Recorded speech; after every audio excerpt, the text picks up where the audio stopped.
We now move on to our second problem falling under the category of equilibrium condition. So let me read once again the problem statement.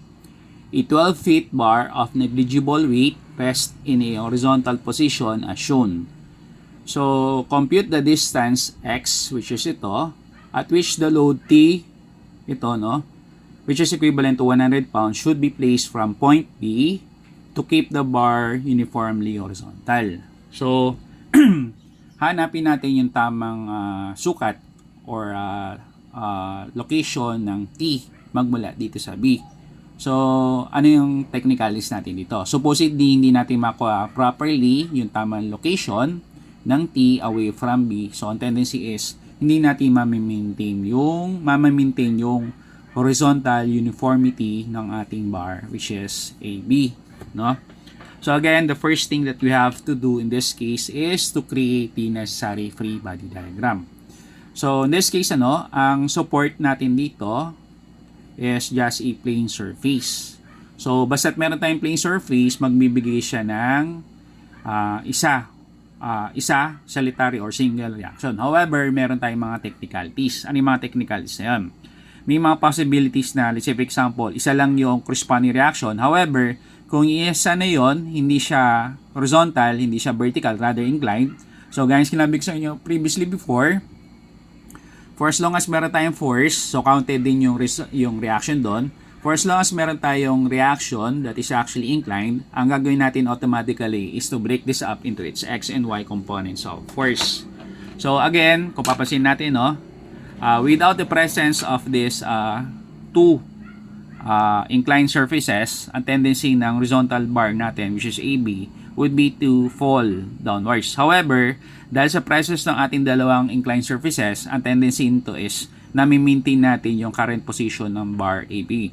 So, meaning, yung pinaka-tip ng pinaka-dalawang sign pen na to, ito yung nag-hold sa kanya. So, meaning say, meron tayong reaction, upward inclined reaction, with respect dito sa B, and then meron din tayong another upward inclined reaction with respect naman dito sa A. So again, yung reaction para sa isang plane surface is actually perpendicular with respect to sa pinaka-plane surface. So kung titingnan natin dito, 90 degrees, ganun din dito. Let's say for example, ordinary plane surface. So ganito yung magiging corresponding reaction niya. So basta perpendicular lamang siya. So again, ito yung dalawang inclined reactions natin. So perpendicular with respect dun sa dalawang inclined surfaces. So ihahin lang natin yung pinapakita kanina. So ayos lang natin ang ating configuration.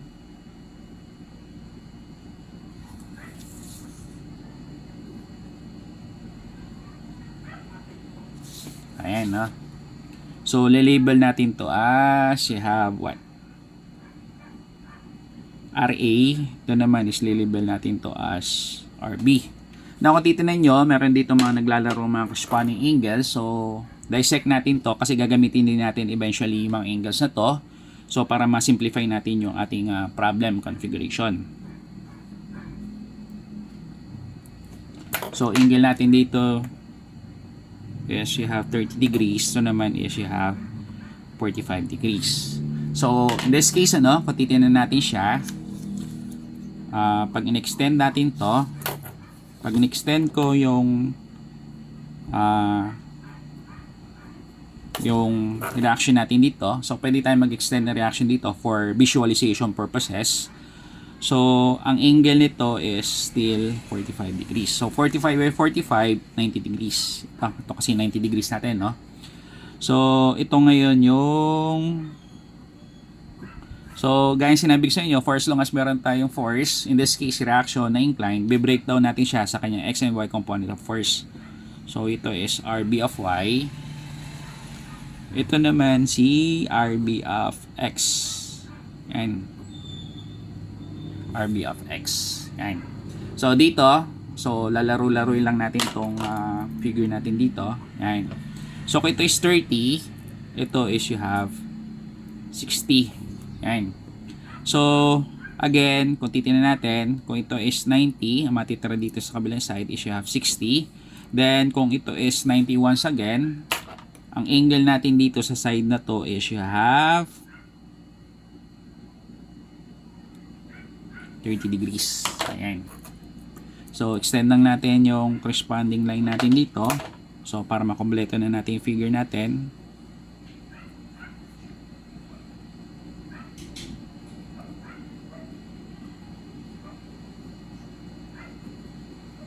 So, ito si RA of X. Ito naman si RA of Y. Ayan. So, yung angle involved naman dito sa kabilang side is, tingnan natin, no? So, kung ito is 30, kung ito is 30, ito is you have 60. 60 degrees to, no?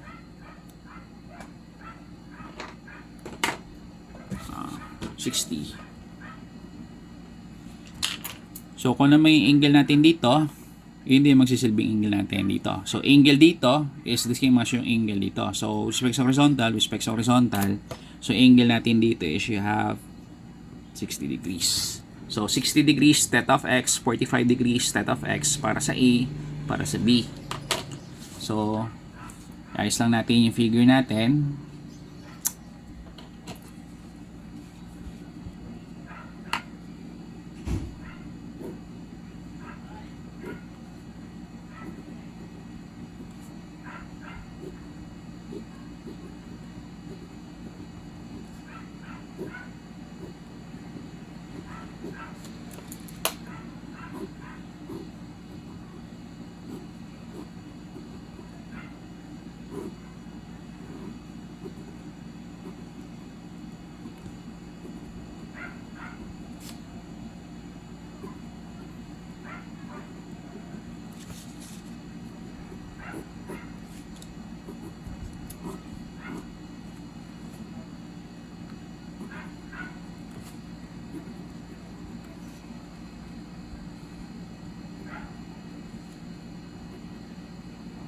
Ayan. So, ito na yung ating configuration. So, in this case, base sa problem nito, ang technicalities dito is you should be able to obtain the correct angles. Kasi yung angles na to, ito magsasuggest ng correctness ng ating solution. So, list down natin yung mga formulas na pwede nating gamitin. So, condition for equilibrium. So, again, mention ko lang yung mga formulas. So, 1, summation forces vertical. 2, summation forces horizontal. 3, summation of moment. So, once again, all three formulas are equivalent to 0. Yan. So, gawin natin dito is unahin muna natin yung ating vertical equation. So, vertical equation, then natin kung ano yung obtain natin dito. So, vertical equation natin, summation forces vertical, all forces going up are considered to be positive. So, ano na yan? So, tingnan natin yung figure. You have 1, you have 2, you have 3, you have 4. So, ano na yan? So, you have positive RA of Y, positive RA of Y, minus 300, kasi going down, minus 100 once again, plus RB of Y is equivalent to 0. So, ayan, is equivalent to 0. So, i-assess natin yung ating equation currently on hand. So, ang unknowns natin is you have RA of Y as well as RB of Y. So, kung papasin natin to, lumalabas, you have two unknowns. So, again, for the time being, iiwan muna natin siya. So, summation of forces horizontal naman tayo. All forces going to the right are considered to be positive. So, bilangin natin yung mga horizontal force. You have 1, you have 2. Dalawa lang. So, you have RA of X positive. Then, you have negative RB of X is equivalent to 0. Ayan. So, once again, kung i-evaluate natin yung equation currently on hand, Unknown si area of x, unknown din si RB of x. However, possible naman na mag-combine tayo ng mga equations para from two unknowns maging a single unknown. So in this case, ang point ko lang is gamit tayo ng combine natin yung tatlong possible equations na mabubuo natin. So ito magsisilbi siya as equation number 1. Ito naman magsisilbi siya as equation number 2. Yan. So breakdown natin to. So breakdown natin siya in terms of array of x is equivalent to RB of x. So RA cosine ng theta of x is equivalent to RB cosine ng theta of x. So angle natin para sa RA you have 60, angle natin para sa RB you have 45. So 60 you have 45. So you have here in this case RA is equivalent to RB cosine ng 45 all over cosine ng 60. Yan. So ito ngayon magsisilbing equation number 2. Yan. So susunod natin dito is i-combine natin yung 2 with respect to sa number 1.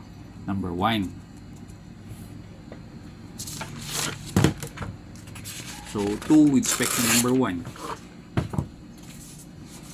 I-combine natin siya. So lagay lang natin, no?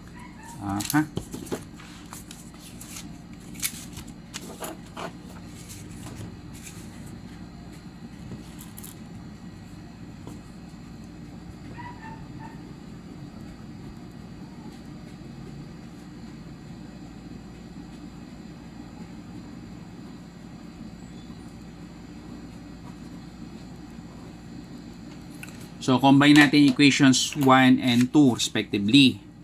So, balikan natin yung 1. So, area of y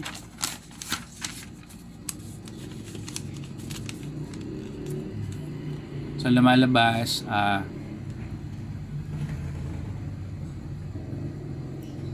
positive area of y minus 300 minus 100 plus RB of y is equivalent to 0. So, simplify na natin.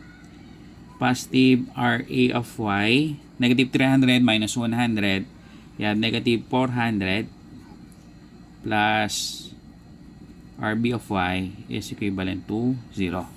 Ayan. So, breakdown natin itong area of y as well as RB of y according to their corresponding formula. So, i-break down natin siya. So, you have positive RA sine ng theta of x minus 400 minus RB sine ng theta of x is equivalent to 0. So, once again, kung titignan natin yung figure natin, si A, 60. Si B naman is 45. So, 60. Ito naman is 45. Diba? So, kung titignan natin yung na-generate natin equation kanina, nagawa natin equation, so, ikakargan natin, ipapalit na natin si RA dito. So, lumalabas, you have what? You have RB cosine ng 45 cosine ng 60 sine ng 60 minus 400 minus RB sine ng 45 is equivalent to 0. So, notice na meron tayo ditong sine ng 60, cosine ng 60. So, pwede natin siyang gamitan ng identities provided they have the same angle. So, sin cos tan, sin cos tan, tapos cosine cot. So, pag sinabi natin sin cos tan, sine all over cosine is tangent. Pag sinabi natin cosine cot is cosine all over sine, you have cotangent. So, in this case, lumalabas, ibahin na natin form. So, I have RB cosine ng 45. So, instead na sine all over cosine, gagawin ko siya as tangent ng 60. Minus 400 minus RB sine ng 45 is equivalent to 0. So, next thing to do here is combine natin yung portions which are alike. So, in this case, combine natin si RB saka si RB, iwalay natin si 400. So, in this case, I have RB cosine ng 45 tangent ng 60 minus RB sine ng 45. So, tanggalin natin equivalent to 0. So, from negative 400, magiging positive 400. Diba? So, next thing is to factor out yung RB. So, RB cosine ng 45 tangent ng 60 sine ng 45 is equivalent to 400. So, in this case, makaka-obtain tayo ngayon ng value ng RB. Kuhanin natin yung RB. So, lumalabas 400. Kaya 400 cosine ng 45 tangent ng 60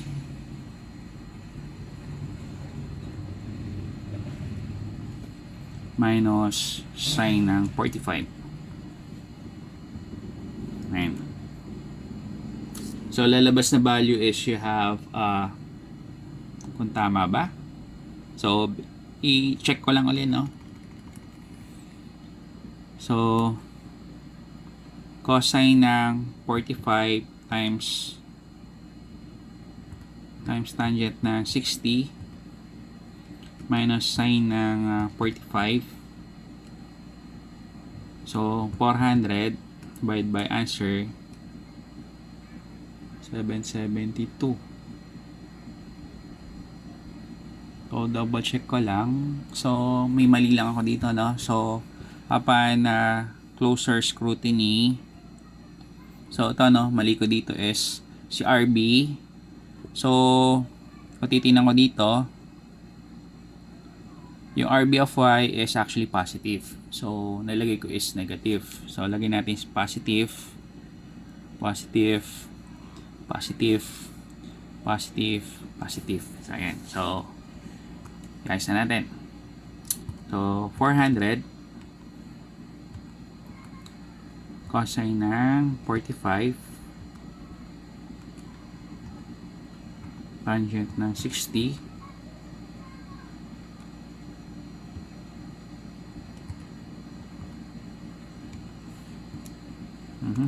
mali. Cosine ng 45 tangent ng 60 plus sine ng 45 yan, 400. So, ang sagot is 207.055. So, RB is 207.055. Ang unit is pounds.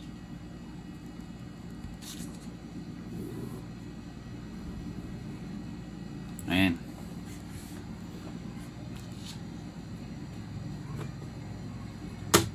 So, RB is equivalent to 207.055 pounds, no? So, kung titingnan natin dito, so far, nagamit na natin yung ating vertical equation as well as horizontal equation. Hindi pa natin nagagamit yung moment summation. So, ano uli yung moment summation? Moment summation is described as the product between force multiplied by the perpendicular distance. So, inanat dito is distance. So, meaning say, for us to be able to solve for the proper distance which is x, kinakailangan gamitan pala talaga natin to ng moment summation. So, kahit anong iwas nyo doon sa moment summation, hindi nyo pa rin masosolve ito unless dadaan kayo doon sa moment summation. So, moment summation at ano yung mga possible locations kung saan pwede tayo mag-take ng moment summation. So, pwede at A, pwede sa location ng 300 pound, pwede din sa location ng T which is 100 pound, or pwede din sa B, diba? So, ang gagawin natin ngayon dito is to try and take moment summation at A. Sa A tayo mag-take na moment summation. So, check natin, no? So,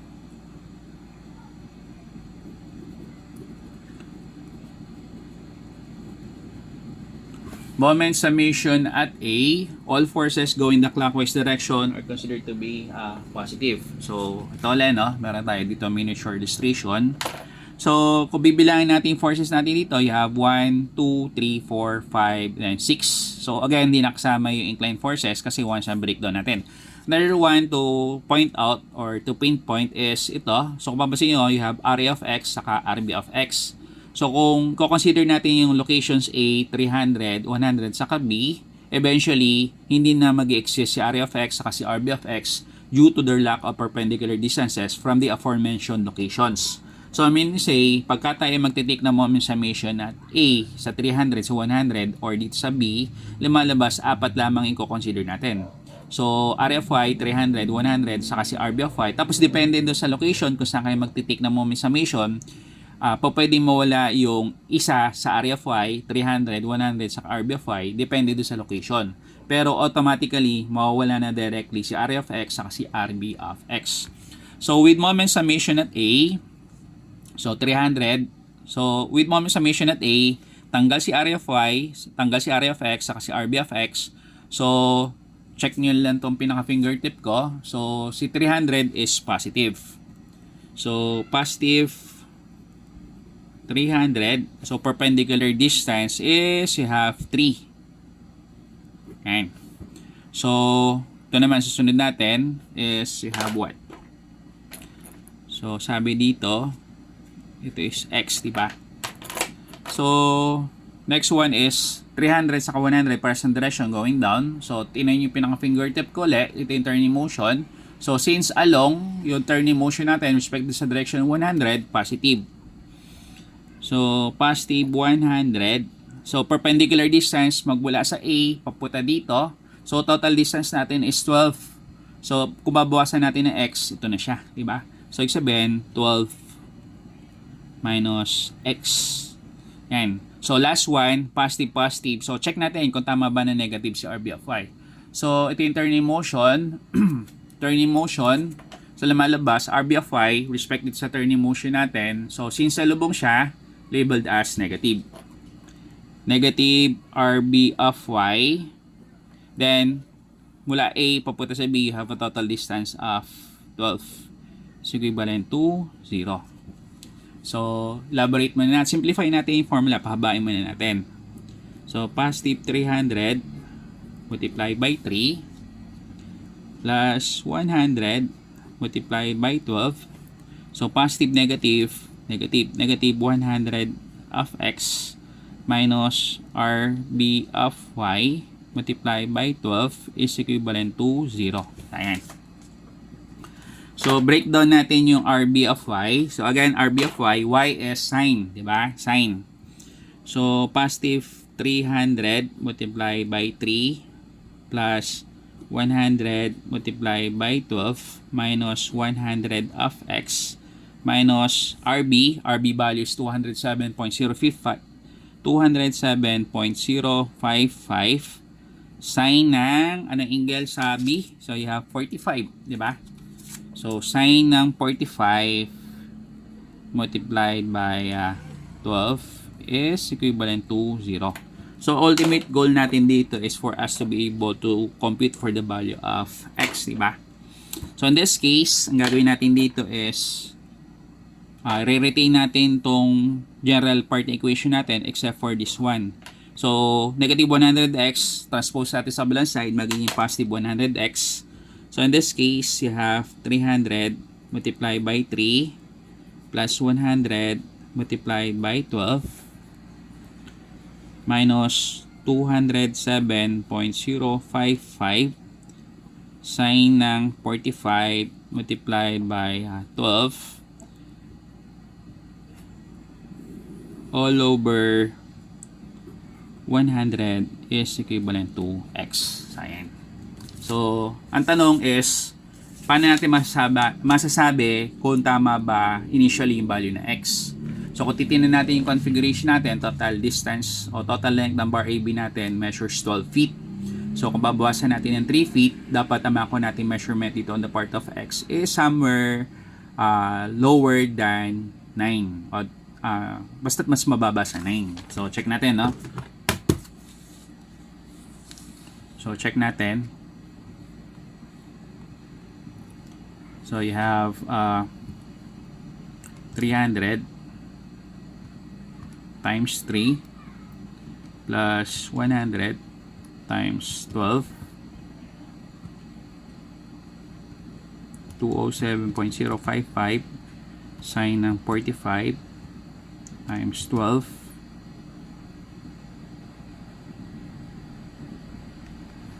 all over 100.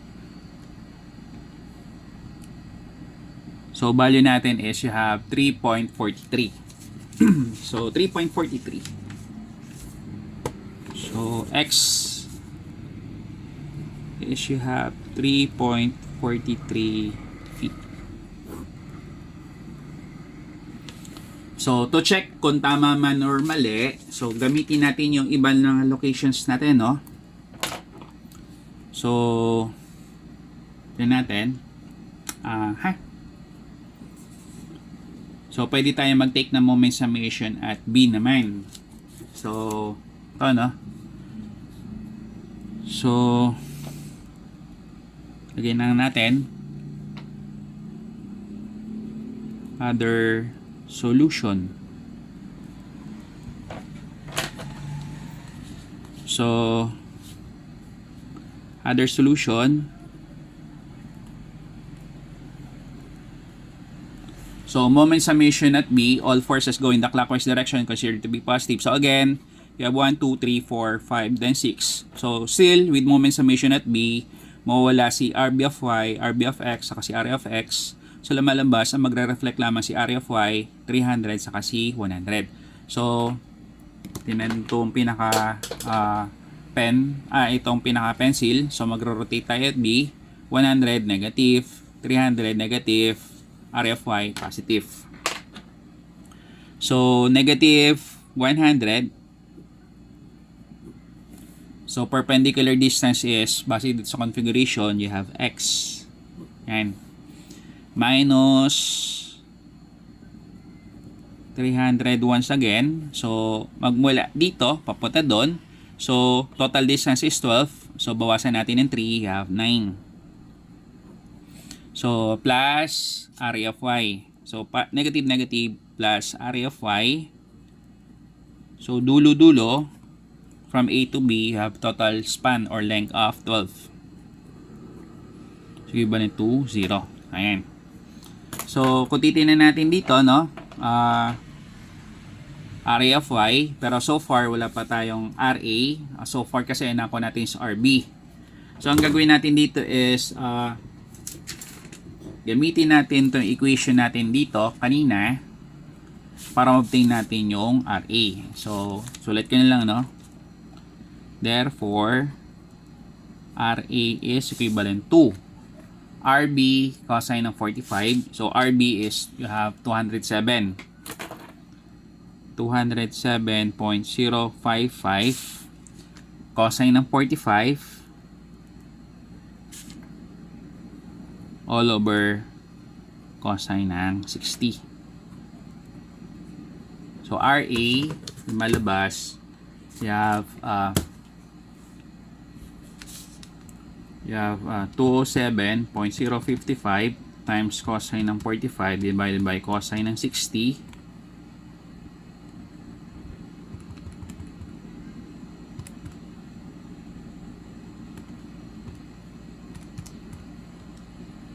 So you have 292.82.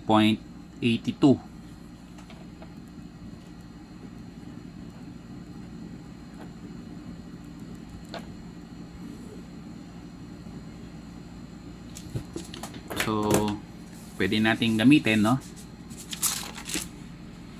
So, you have what? Negative 100 of x minus 300 multiplied by 9 plus area of y. So, lagay lang natin dito. Area of y is you have RA sine ng theta of x. So, again, kung titignan natin yung figure, yung A, ang angle niya is 60. So, RA value, you have 292.82.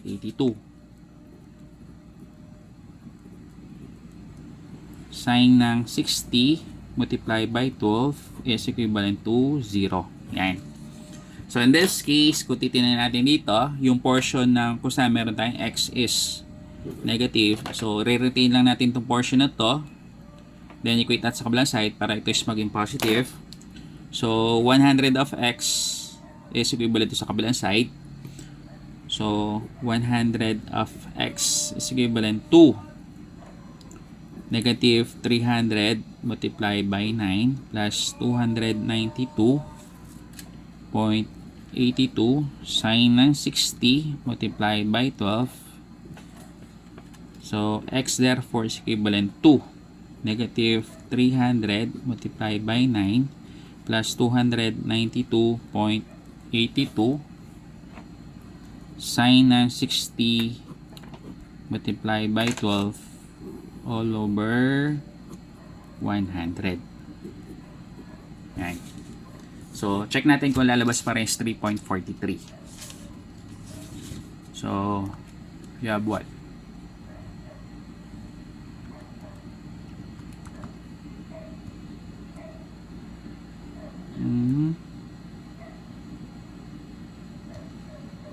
Ayan. So, negative 300 times 9 plus 292.82 sine ng 60 times 12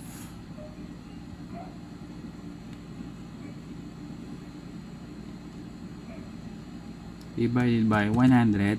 So, value niya is 3.43 pa rin. So, 3.43 feet. Ayan. So, para masanay kayo sa pagtitake ng moment summation, kompletuhin na natin yung ating moment summation. So far kasi, kung titignan nyo, no, na pag-take na tayo ng moment summation at what particular location? At A, then at B. So, gaya ng sinabi ko sa inyo, for as long as meron tayong mga distances and then meron tayong mga labelings dito, pwede pa natin gamitin yon to conduct our moment summation. So, meaning, ang mga possible locations kung saan tayo po pwede mag-take ng moment summation is at A, sa 300, sa 100, and then at B. So, natitira na lang natin is at 300 and then at that of 100. So, ang gawin na lang natin dito is, i-check na lang natin kung magsisiro.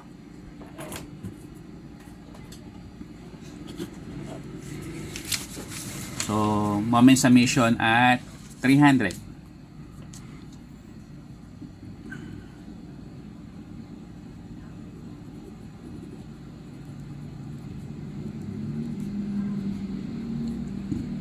So, with moment summation at the location of the 300 pound load, all forces going the clockwise direction are considered to be positive. So, check natin, no? So, again, 1, 2, 3, 4, 5, 6. Technically, mawala na agad si area of x, RB of x, saka si 300. So, 100, pagka umikot tayo sa 300, so 100 positive, RB of y negative, so RA of y is positive. So ulitin ko ulit. So 100 positive. Positive 100, then perpendicular distance, you have 12 minus x. So 12 minus x minus RB of y. RB of y is ilan? Hindi pala. Sorry, no? May mali. So, tingnan natin yung ating equation. So, kung 300 papunta dito, so 12. 12 minus 3 minus x pala. So, sorry.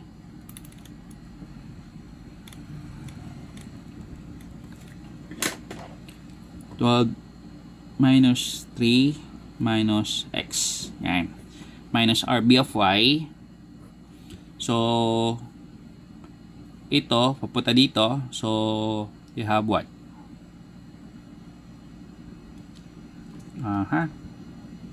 So, ang total span kasi nito is you have 12. So, for dito, 12 minus 3, you have 9.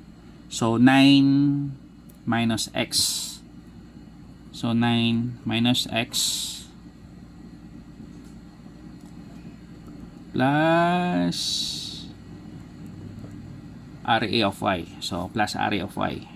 Plus RA of y, perpendicular distance is you have 3. It's equivalent to 0. So, check natin kung tama, no?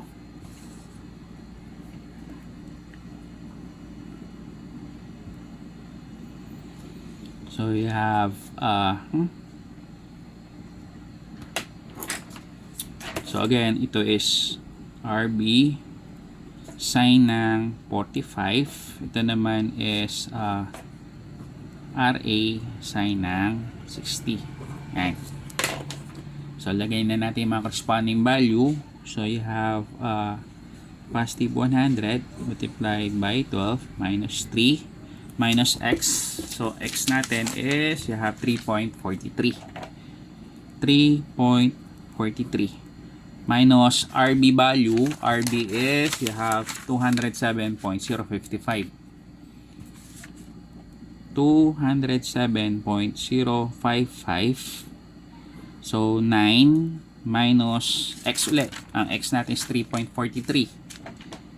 3.43. Plus RA. Ang RA natin is you have 292.82. 292.82 sine ng 60 multiplied by 3. Yan, may mali. Ano yung mali natin dito? So, correct lang natin, no? So, it is only natural na magkamali isang tao. So, more so kung i-record natin to. So, 207.055 RB sine ng 45.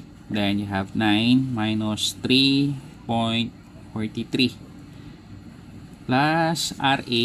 So, RA uli natin is you have 292.82. 292.82 sine ng 60 multiplied by 3 is equivalent to 0. Ayan. So, validate lang natin, no, kung tama. 100, we have 100 times 12 minus 3 minus 3, 3.43 minus 207.055 sine ng 45 times 9 ulit 100 multiplied by 12 minus 3 minus 3.43 minus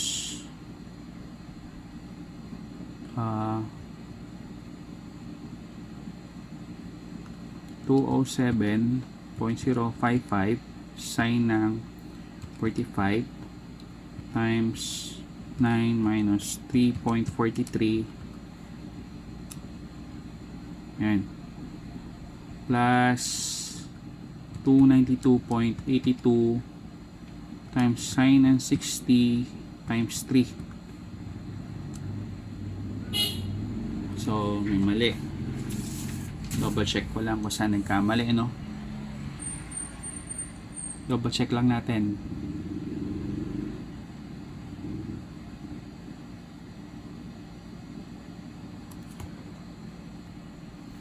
So may nakita ako correction for this part. So ano yung correction on this part? So ulitin ko na lang ulit yung solution. Sa validation lang naman to eh. So pero so far kung titingnan natin yung solution sa ibang part is okay naman siya. So again, ulitin natin sa may moment summation at 300.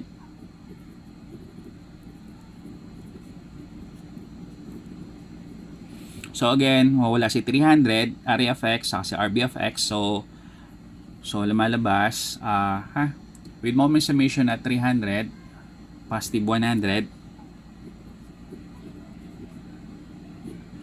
So, check natin.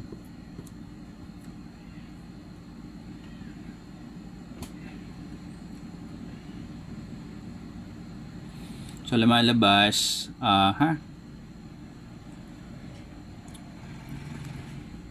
So mula dito papunta dito sa ano.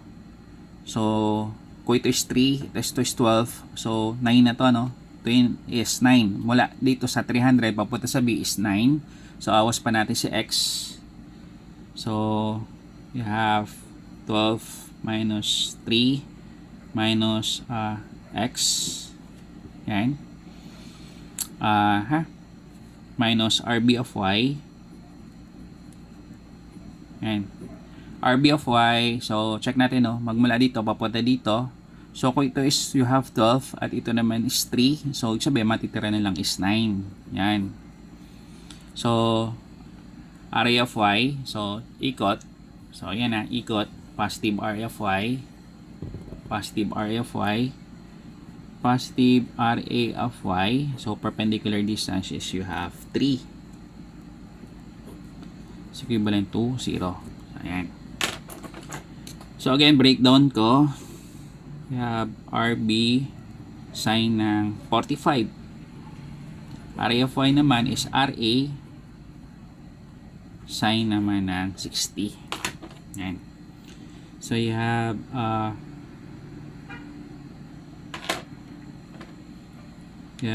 positive 100, 12 minus 3 minus 3.43 minus RB. RB value natin is you have 207.055. 207.055. Okay.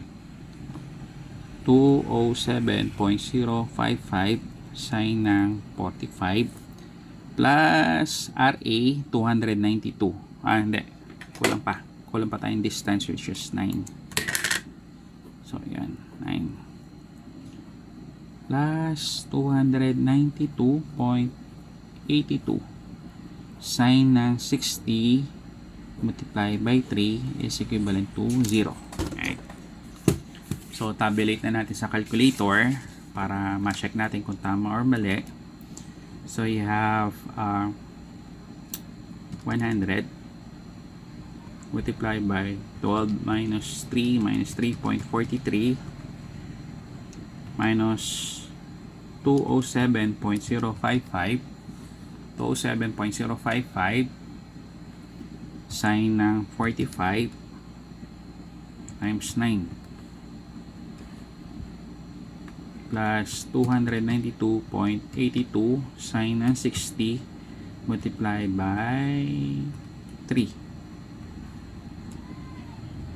So, ayan. So, titinan natin to, no?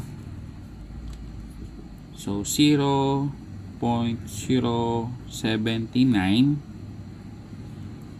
Yan.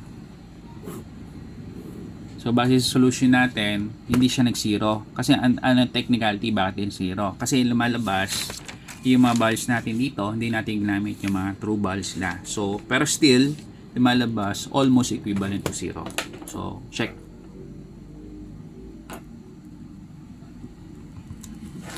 Okay. So, last one is to try and take moment summation doon sa location naman ng 100 pound.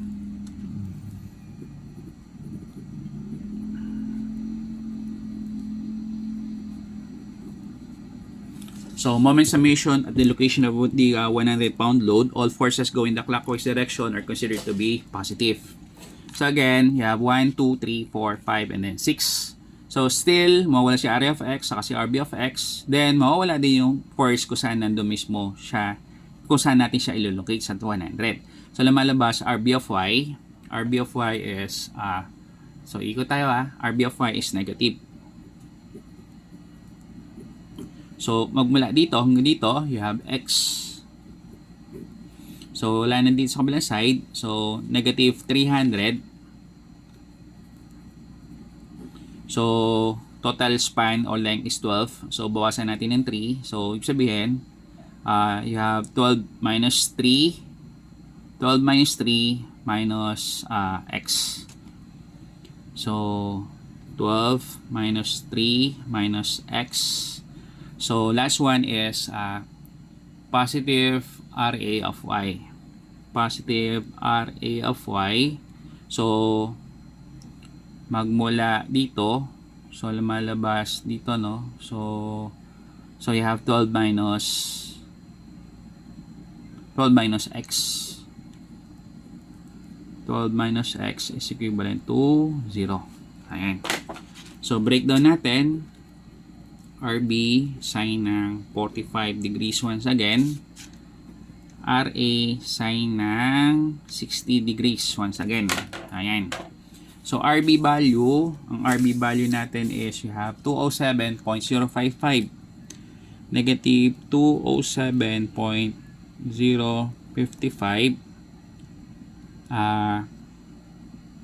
Sine ng 45. Then, yung value nga natin ng x, yung x natin is 3.43. 3.43 minus 300 minus 12 minus 3 minus 3.43 plus RA. RA value is 292.82. 292.82 sine ng 60. 12 minus 3.43 is equivalent to 0. So, check na natin, no? To complete our discussion for this particular problem. So, negative 207.055 times sine ng 45 times 3.43. Yan. Minus 300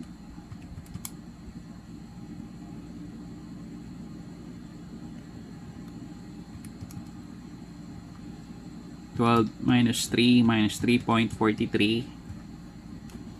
And then plus 292.82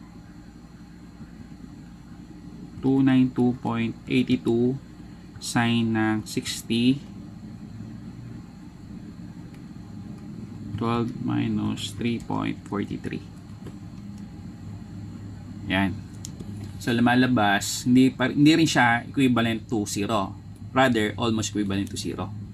So, lumalabas dito is you have 0.0762, almost equivalent to 0. Yan. So, again, yung reason kung bakit hindi siya nag-equivalent to 0 is because hindi natin ginagamit yung kanilang mga respective true values. So, yun na magko-conclude for this problem, which is problem number 2. So, yan. Ganyan kahaba ang ating solution. So, ito siya. Yan. Then, this one. So, huwag kayong mag-alala, no? Popost na lang natin yung solution na to sa ating Google Classroom.